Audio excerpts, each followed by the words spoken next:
भाई जो गुरु वचन पे डट गए, कट गए फंद 84 के। अब बच्चों, हम जिस सुख को सुख मानते हैं, हम चाहते हैं धन हो, मंत्री बने, मुख्यमंत्री बने, बस हमारी महिमा हो, यश हो। ये कहने से, सुनने से, कल्पना से कुछ नहीं होता। ये पिछले पूर्व जन्म के तप धर्म कर्मों से प्राप्ति होती है। इस जन्म में यदि शुभ कर्म नहीं किए, अच्छे कर्म नहीं किए, फिर वहीं के वहीं रह जाएंगे। परमात्मा कहते हैं मात्र सोचने से, सौपन लेने से, विचार करने से कोई काम नहीं बनता। जैसा हम सोच रहे हैं उसको प्राप्त करने के लिए हमने सिर धड़ की बाजी लगानी पड़ती है। माता पिता की सोच होती है कि मेरा बच्चा डॉक्टर बने, इंजीनियर बने, लेकिन माता पिता के सोचने से वो बच्चा डॉक्टर नहीं बनेगा, इंजीनियर नहीं बनेगा। माता पिता ने बच्चे को संघर्ष करवाना पड़ेगा, वैसी ही रिहर्सल करवानी पड़ेगी, स्कूल में भेजना पड़ेगा, कोचिंग लगवानी पड़ेगी, अच्छी अच्छी जगह एडमिशन दिलवाने पड़ेंगे, उसके ऊपर लाखों रुपया खर्च करना पड़ेगा, उसकी देखभाल करनी पड़ेगी, तब जाकर वो बच्चा डॉक्टर बनता है, इंजीनियर बनता है, 2 पैसे कमाने के लायक बनता है। इसी प्रकार हम भगत भाई बहन खाली सतलोक के सपने लेने मात्र से सतलोक में नहीं जाएंगे। जैसा गुरुदेव भगवान ने हमारे को रिहर्सल करने को भक्ति के नियम बताए हैं, जो क्रिया बताई है, सत्संग दिए हैं, 3 समय की आरती दी है, सुमरण दिया है, हमने सारी चीजें निभानी पड़ेंगी।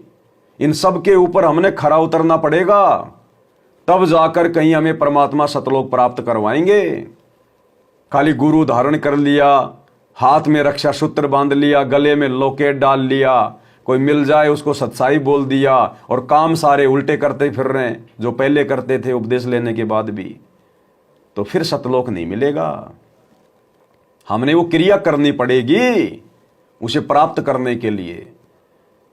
एक व्यक्ति बोला, भाई साहब मैं अमेरिका जाने की सोच रहा हूं, कितने पैसे लग जाएंगे? तो सामने वाला बोला, भैया सोचने के कोई पैसे नहीं लगते। बोला, सोचने के कोई पैसे नहीं लगते, जिस दिन टिकट खरीदने जाएगा उस दिन पैसे लगेंगे। तो भैया सोचने मात्र से बात नहीं बनेगी आप और हमारी। जो कर्म हमें दे दिए भगवान ने करने के लिए भक्ति मार्ग पर, हमने वो तमाम भक्ति कर्म करने पड़ेंगे।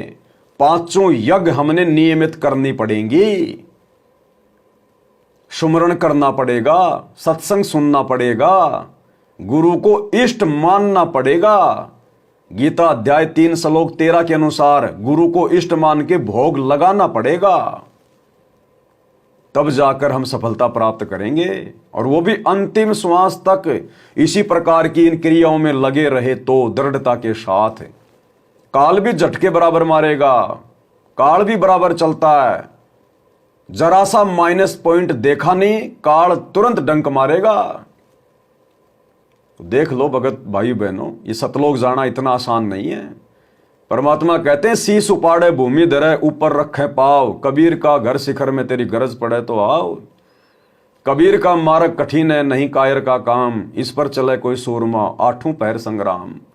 और परमात्मा कहते हैं, जलाऊं भी, तपाऊं भी और चिमटे से खाल उतारूं, फिर भी जो ले नाम हमारा उसको पार उतारूं। लेकिन ये सारा संघर्ष बहुत आसान हो जाएगा यदि हमने एक काम कर लिया तो, और वो काम है यदि हमने लोक लाज को मार दिया तो। यदि हम जीवित मर गए तो, कि बाढ़ में जाए समाज, बाढ़ में जाए रिश्तेदार, बाढ़ में जाए दुनिया, मैंने तो अपने सतगुरु के कहे अनुसार चलना है। जिसने लोकलाज को ठोकर मार दी, समझो उसने दुनिया को जीत लिया, वो आदमी जीवित ही मर गया। ये लोकलाज ही है जो हमें यहां फंसा के रखे हुए है। और गुरुदेव भगवान ने बताया, इस लोकलाज से श्री रामचंद्र अर्थात विष्णु भी नहीं बच पाया। 7 फेरे लेके सीता को लाया था कि आजीवन साथ निभाऊंगा। फेरों में यही तो वचन लिए जाते हैं कि 7 जन्मों तक साथ रहूंगी, साथ रहूंगा। एक जन्म भी नहीं निभा पाया लोकलाज में आके। एक धोबी ने थोड़ा सा टोंट कस दिया, उसी दिन सीता को जंगल में निकाल दिया। ऐसी है ये लोकलाज। इसने यहाँ के भगवानों को नहीं छोड़ा, अवतारों को नहीं छोड़ा। आप और हमारी क्या औकात, लेकिन आप और हमारी औकात गुरुदेव ने बना दी। गुरुदेव भगवान ने बना दी हमारी औकात। अब तो केवल परमात्मा के आदेश अनुसार 2 कदम आगे बढ़ाने की देर है। परमात्मा पीछे खड़ा है शेर की तरह। ये समर्थ है। केरी नाम कबीर का विषम काल गजराज। ये केरी है परमात्मा। केरी शेर को देखकर हाथी भी लीद कर देता है। तो आज हमने बिल्कुल भी कदम पीछे नहीं हटाने। अब तो सिर धड़की बाजी लगाने का समय है, नहीं तो हम कायर कहलाएंगे, कायर। फिर हमारी कहीं इज्जत नहीं होगी। अरे यदि लड़ाई के समय सेना से कोई सैनिक अगर कायरता दिखा देता है, यदि वो अपने घर भाग के आ जाता है, तो ना तो उसकी समाज में कोई इज्जत होती है और ना उसको कोई मेडल मिलता है, ना उसको कोई जो है प्रमाण पत्र मिलता है, और नौकरी से भी जाता है। और जो शहीद हो जाता है उसके नाम की मूर्तियां बनती हैं, उसके नाम के बड़े बड़े हॉस्पिटल बन जाते हैं, स्कूल बन जाती है, घर वालों को लाखों रुपया मिलता है, जमीन मिलती है, पेट्रोल पंप मिलता है। और जब तक रहती है दुनिया तब तक उसका नाम रहता है, फलाना शहीद पेट्रोल पंप, फलाना शहीद के नाम से स्कूल। तो हमने तो इस भक्ति मार्ग पर अब हिम्मत करके पैर जमा के रखने। और हमारे साथ तो सतगुरु है, सतगुरु। अगर हम 2 कदम भी चलेंगे, परमात्मा 60 कदम चलेगा। जैतू चाले 1 कदम, मैं चालू कदम 60। और जैतू हो जा काठ का, मैं हो जाऊं लोहे की लाठ। अगर जरा भी बकवाद कर दी तो परमात्मा कहते हैं फिर मैं तेरा बाप हूं, बख्शूंगा नहीं। फिर जैतू हो जा काठ का, अगर तेरे अंदर जरा भी अहंकार आ गया तो परमात्मा कहते हैं फिर मैं भी लोहे की लाठ हूं। तू अगर काठ जितना अहंकारी होगा तो मैं भी लोहे की लाठ हूं। फिर मैं तेरे से ऊपर वाला हूं, बख्शूंगा नहीं फिर। और अगर तू मेरे लिए 1 कदम चलेगा तो मैं 60 कदम आगे मिलूंगा तेरे को। तो भाई और बहनों, छोटी छोटी बातों से हमने डरना नहीं है, घबराना नहीं है। किसी का पति धमका रहा है, तेरे को घर से बाहर निकाल दूंगा, तेरे को मैं डाइवोर्स दे दूंगा, मैं ये कर दूंगा। डरना नहीं है, घबराना नहीं है। हमें तो असली पति मिल गया, असली पति, जिसने रावण जैसों के बक्कल उतार दिए। आपके पति की औकात क्या है? 2 करोड़ का आदमी। हमने मीराबाई की तरह दृढ़ रहना है, परमात्मा के भरोसे अंतिम श्वास तक संघर्ष करना है। छोटी छोटी बातों को लेकर हमने अपना जो परिवार है वो नहीं छोड़ना। 2-4 थप्पड़ मारेंगे, खा लेंगे। गालियां निकाल रहे हैं, निकाल लो, हमारी क्या फुंसियां हो रही हैं उनकी गालियों से। दुखी कर रहा तो कोई बात नहीं, इस काल के लोक में वैसे भी परमात्मा नहीं मिलता तो न जाने क्या क्या दुख उठाते। हाँ, यदि बात बिल्कुल ही आउट ऑफ कंट्रोल हो जाए, आपका हाथ पकड़ के घर वाले घर से बाहर निकाल दें, तो उस समय फिर निकल लो परमात्मा का नाम लेके, अपने भगवान पे विश्वास करके, भगत प्रहलाद की तरह, मीराबाई की तरह। फिर आपका साथी आगे अपना गुरु है, परमात्मा है। मालिक ऐसी व्यवस्था कर देगा, वो पति 7 जन्म में नहीं कर सकता। लेकिन छोटी छोटी बातों को लेकर घर त्यागना समझदारी नहीं होती। देखो, आज हमारे गुरुदेव भगवान संघर्ष करके हमें यही तो शिक्षा दे रहे हैं कि बच्चों, मेरी जैसी आपत्ति तुम्हारे ऊपर नहीं आ सकती। सन 1994 से परमात्मा ने कभी ठंडा पानी नहीं पिया, कभी सुख का सांस नहीं लिया। गुरुदेव भगवान ने सन 1994 से गांव गांव जाते थे, पाठ करते थे। जिस घर में पाठ होता था उन लोगों की गालियां खाते थे गुरुजी, जो लोग नाम नहीं लिए हुए होते थे।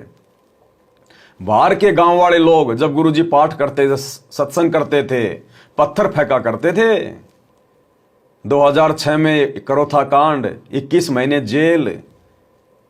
और जो भाई बहन जो गुरुजी के साथ जेल में थे वो बताते थे कि जो प्रशासन था रोहतक जेल में गुरुजी से झाड़ू निकलवाया करता था। रोहतक जेल में गुरुजी से झाड़ू निकलवाया करता था। और रिमांड के दौरान गुरुदेव के छाती के बाल तक उखाड़ लिए गए थे। फिर भी इस परमात्मा ने आप और हमारे लिए अपने दर्द की परवाह नहीं करी। आप और हमारे लिए परमात्मा ने दिन रात एक कर दिए। और वर्तमान में देख लो, 10.5 साल हो गई गुरुदेव को जेल में। 10.5 साल किसके लिए बैठे हैं? क्या उन्होंने यहां अपना कोई बिजनेस सेट करना है? क्या हमारे गुरुदेव ने कोई चुनाव लड़ना है जो अपने बोर्ड तैयार कर रहे हैं सिर्फ आप और हमारे लिए, क्योंकि वो हमारे पिता हैं। भाई और बहनों, परमार्थ के लिए अगर निस्वार्थ भाव से कोई इस कदर संघर्ष कर सकता है तो केवल भगवान है। यहां के अवतार ब्रह्मा विष्णु महेश भी नहीं कर पाए, ऊपर हाथ खड़े कर लिए उन्होंने अंत में इन दुनिया वालों से। लेकिन दुनिया वालों की मार गालियां खा खा के भी परमात्मा उन्हें संभाल रहा है, उन्हें शिक्षा दे रहा है, ज्ञान दे रहा है। मालिक को पता सब मेरे बेटा बेटी हैं। तो फिर हम छोटे छोटे संघर्षों से फिर क्यों हार माने? हम क्यों अपना घर छोड़कर जाएं छोटी छोटी बातों को लेकर? हमारा पिता हमें शिक्षाएं तो दे रहा है संघर्ष करके, हमने शिक्षाएं तो लेनी अपने बाप से। तो हमने भी संघर्ष करना है भाई और बहनों, तभी हम सफल होंगे। समर्थ है वो तो संघर्ष आने ना दे जीवन में, वो तो कोई समस्या आने ना दे, इतना सक्षम है। लेकिन थोड़ा बहुत जो हमारे सामने समस्या आती हैं, परमात्मा हमें उन समस्याओं में मजबूत करना चाहता है। हमें आगे भविष्य के लिए परमात्मा जो है दृढ़ करना चाहता है। इसलिए परमात्मा हल्की फुल्की समस्याएं हमारे सामने आने देता है, अन्यथा ये तो समर्थ है, समर्थ। ये परमात्मा तो कांटा भी ना लगने दे अपने बच्चों को, कांटा भी। भाई जो गुरु बचन पे डट गे, कट गे फंद 84 के, कट गे फंद 84 के, कट गे फंद 84 के।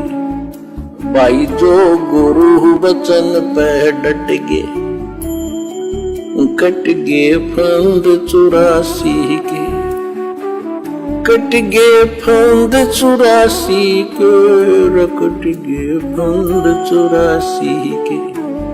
भाई जो गुरु बचन पे डट गे,